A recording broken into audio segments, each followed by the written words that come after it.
RTI Live News. Ask for right. నమస్తే RTI Live News కి స్వాగతం. టీడీపీ అధినేత చంద్రబాబు నాయుడు తలపెట్టిన జయహో బీసీ కార్యక్రమాన్ని ఈరోజు చెన్నై కొత్తపల్లి మండల కేంద్రంలో సత్యసాయి జిల్లా బీసీసీఎల్ అధ్యక్షుడు కుంటిమద్ది రంగయ్య ఆధ్వర్యంలో నిర్వహించారు. జయహో బీసీ కార్యక్రమానికి ముఖ్య అతిథిగా మాజీ మంత్రి పరిటాల సునీతమ్మ విచ్చేశారు. ముందుగా డాక్టర్ బిఆర్ అంబేద్కర్ విగ్రహానికి పూలమాల వేశారు. ఈ సందర్భంగా మాట్లాడుతూ వెనుకబడిన వర్గాలను బడుగు బలహీన వర్గాలకు బీసీలుగా సమాన న్యాయం చేసింది గత ప్రభుత్వం. తెలుగుదేశం పార్టీ పేద ప్రజలకు అండగా చంద్రబాబు ఉన్నారు. ఇప్పుడున్న వైసీపీ పార్టీ అక్రమాలకు పాల్పడడానికి ముందుగా ఉన్నారు. ప్రజలకి ఏ విధమైన న్యాయం చేయడం లేదు. రాప్తాడు ఎమ్మెల్యే ప్రకాష్ రెడ్డి పేరుకు తోపులు. ప్రజలకు బీసీ వర్గాలకి చేసింది ఏమీ లేదు. మహిళలకి చాలా అన్యాయం చేసి దోచుకోవడం తప్ప అభివృద్ధి చేసింది ఏముంది? తోపు బ్రదర్స్ దోచుకోవడానికి ముందుంటారు. వచ్చే ఎన్నికల్లో తెలుగుదేశం పార్టీని మనమందరం కలిసి గెలిపించుకునేందుకు కృషి చేద్దాం. టీడీపీ ప్రభుత్వం వచ్చాక వైసీపీ పాలనలో జరిగిన అక్రమాలకు అన్నింటికీ గట్టిగా సమాధానం చెబుతాం అని అన్నారు. కార్యక్రమంలో జిల్లా ఉప అధ్యక్షుడు దండు ఓబులేసు, మండల కన్వీనర్ ముత్యాలప్ప, మాజీ మండల కన్వీనర్ రామకృష్ణ రెడ్డి, టీఎన్ఎస్ఎఫ్ భార్గవ, న్యామద్దాల ముత్యాలమ్మ, మల్లేష్, మండల నాయకులు, టీడీపీ కార్యకర్తలు తదితరులు పాల్గొన్నారు. నేను పేరు పేరు నమస్కారాలు నేను తెలియజేస్తున్నా. ఈ రోజు మా బీసీ సోదరులు వేదిక మీద ఎవరైతే ఉన్నారు, స్టేట్ నాయకులతో మొదలుకొని కింద మండలం విలేజ్ కన్వీనర్ లీడర్ల దాకా ప్రతి ఒక్కరు కూడా వచ్చినారు. మనం అందరం కూడా తెలుగుదేశం కుటుంబ సభ్యులు, పరిటాల కుటుంబ సభ్యులుగానే మనం ఎప్పుడు కూడా కలిసి మెలిసి మనం సోదరులందరూ కూడా ఉంటాం. ఏ రోజు మీరు బీసీలు, మీరు ఆ క్యాస్ట్ ఈ క్యాస్ట్ అని తెలిసేది ఎవరికి కూడా లేదు. ఎప్పుడు కూడా మనం అన్నదమ్ములుగా అక్క చెల్లెలుగా ఉండే వాళ్ళమే మన రాప్తాడు నియోజకవర్గం కానీ మన అనంతపురం జిల్లా ఒకే పార్టీలోనే మనం ఉన్నాం. ఇదంతా వచ్చిందంటే కేవలం కీర్తిశేషులు నందమూరి తారక రామారావు గారు వచ్చిన తర్వాత ఎంతో మంది బీసీలు కూడా పెద్దపీట వేసిన నాయకుడు మన ఎన్టీ రామారావు గారు అని కూడా మనం గుర్తు చేసుకోవాలి.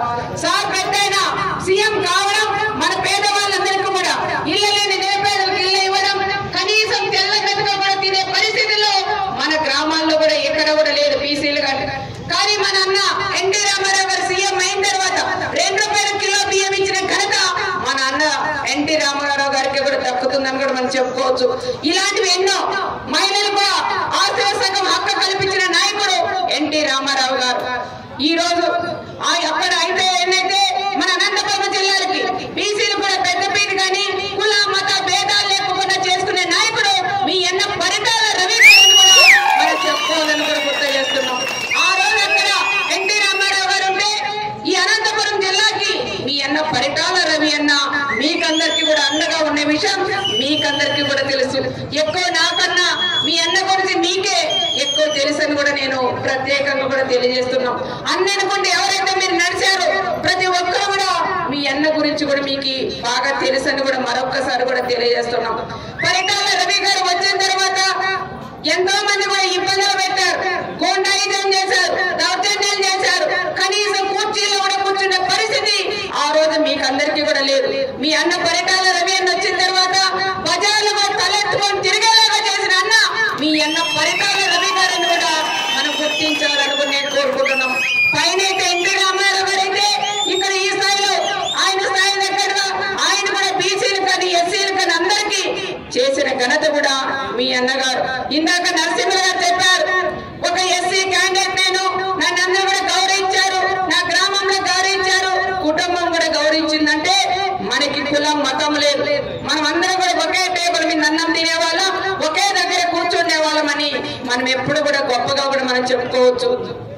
ఈ రోజు ఈ బీసీలకు సంబంధించిన మీటింగ్ పెడితే బీసీలకు ఎంత అన్యాయం జరిగిన విషయం కూడా మన జెడ్పీ చైర్మన్ గారు అయిన అన్నగారు కూడా చెప్పారు, ఓబులేష్ గారు కూడా చెప్పారు, చాలా మంది పెద్దలు కూడా బీసీలకు ఎంత అన్యాయం జరిగిందని మన గాన్ల విశాలాక్షి గారు కూడా చెప్పినారు.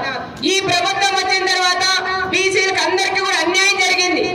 ఏదో వాళ్ళు చెప్పవచ్చు, డబ్బా వాళ్ళు కొట్టుకుంటున్నారు. బీసీలకు ఎక్కడైనా మీరు న్యాయం చేశారా అని ఈ సభాముఖంగా నేను బీసీల తరపున కూడా నేను మాట్లాడుతున్నాను.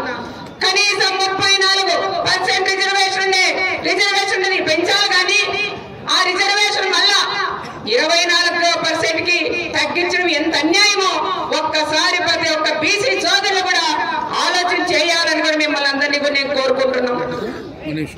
ఇదే మండలాన్ని మన నియోజకవర్గం